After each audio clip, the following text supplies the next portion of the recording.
Now let's talk about economic measures. Some of the measures are also used in processes such as quality, cost, risk management, and integrated change control. These measures could be used to develop project metrics, determine when changes to the plan are needed, and evaluate progress, changes, and project success. Important to know that these measures aren't used on their own. That is, an organization would likely consider more than one measures when selecting a project. The first one is return on investment. Return on investment determines potential profitability of an investment by calculating the benefits received in relation to the cost. The return on investment is calculated as the average annual profit as a percentage of the initial investment. You can see here a formula.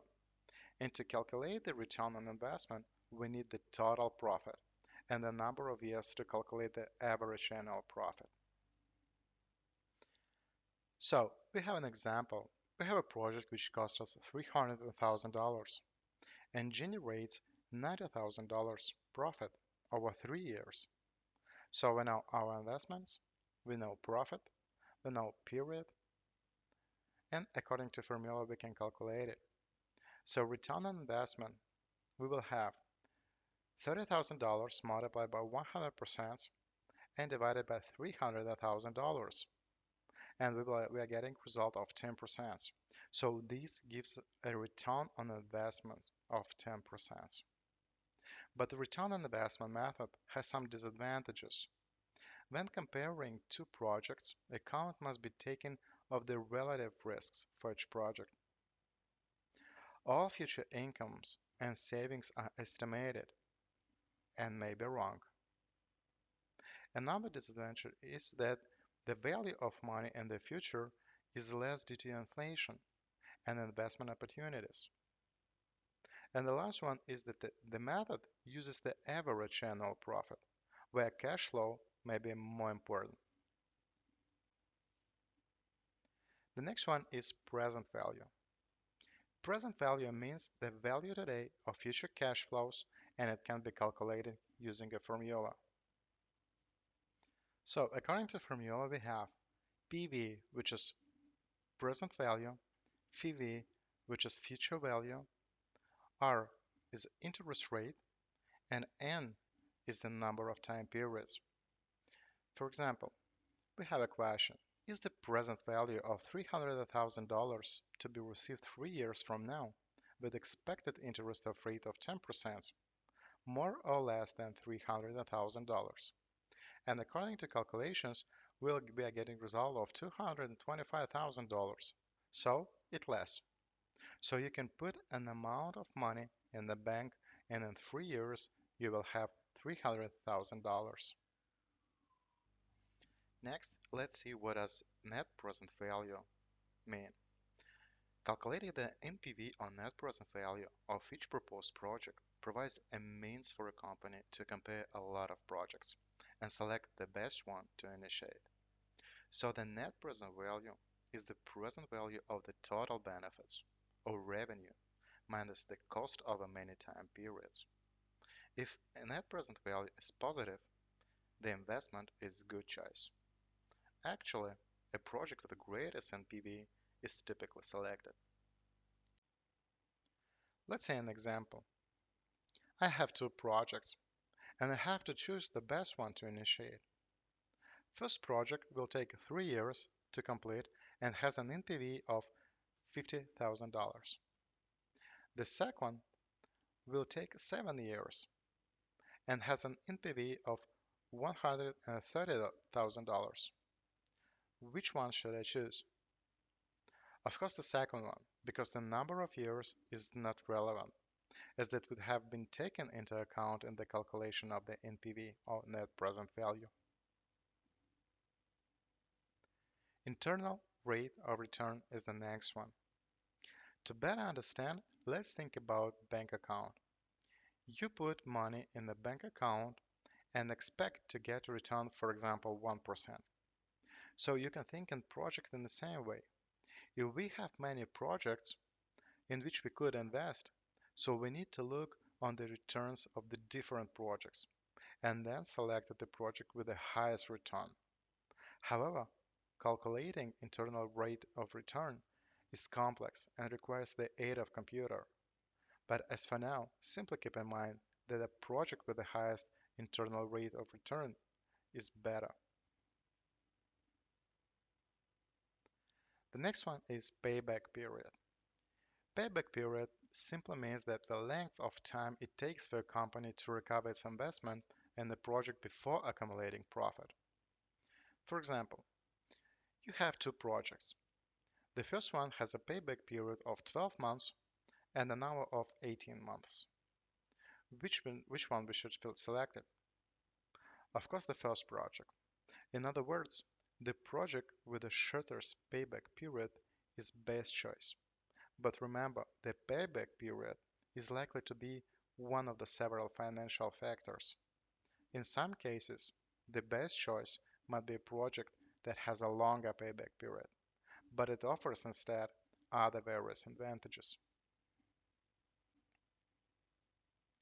The next one is cost-benefit analysis.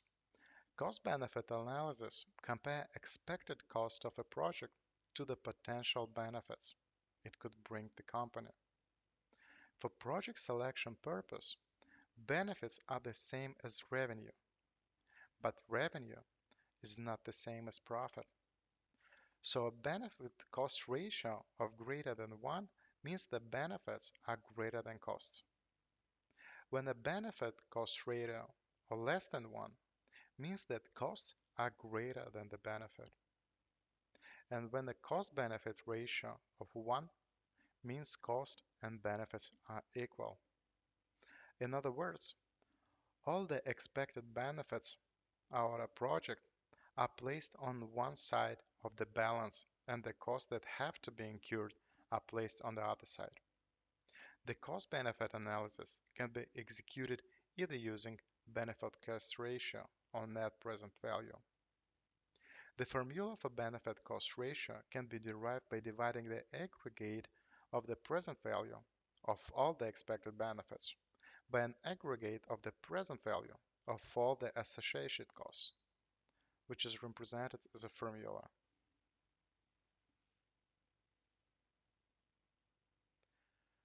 So benefit cost ratio, we have present value of all expected benefits divided by present value of all expected associated costs. And net present value we can calculate by present value of all expected benefits minus present value of all expected associated costs. Let's see an example. So we have two projects to illustrate the use of cost-benefit analysis. The sum of the present value of the expected benefits from project 1 is $50 million, with the sum of the present value of associated costs of $30 million. On the other hand, the sum of the present value of expected benefits from project 2 is $10 million, with the sum of the present value of associated costs of $5 million. Which project should we choose? Let's calculate. So first of all, we will calculate benefit cost ratio. We are getting $50 million divided by $30 million, and we are getting result of 1.67. For the second project, we are getting result 2. So we already see that the second is better because it has a greater ratio. Now let's see the NPV. According to formula, we are getting result $20 million and for project 2, $5 million. So here we can see that the project 1 is better of its higher NPV. And to sum up, in this example, cost-benefit analysis suggests us to choose the second project, while NPV suggests the first one. Although this is a stalemate kind of situation, it's very tricky. The inherently net present value gets the preference, and therefore project 1 will be considered better. The project manager should perform the analysis at a high level during project initiation and more in details during planning. The next one is opportunity costs. Opportunity costs refer to the opportunity given up by selecting one project over another.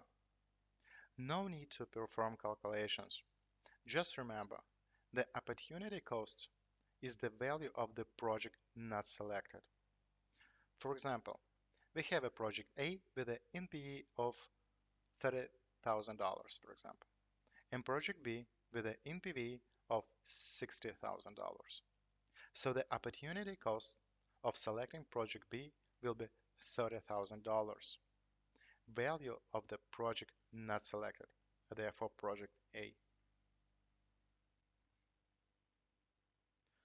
Sunk cost. Sunk costs are expended costs. For example, a company has a project with an initial budget of $1 million. The project half complete, but it's already spent $2 million. Should the company consider that we are already 1 million over budget when determining whether to continue with project or not?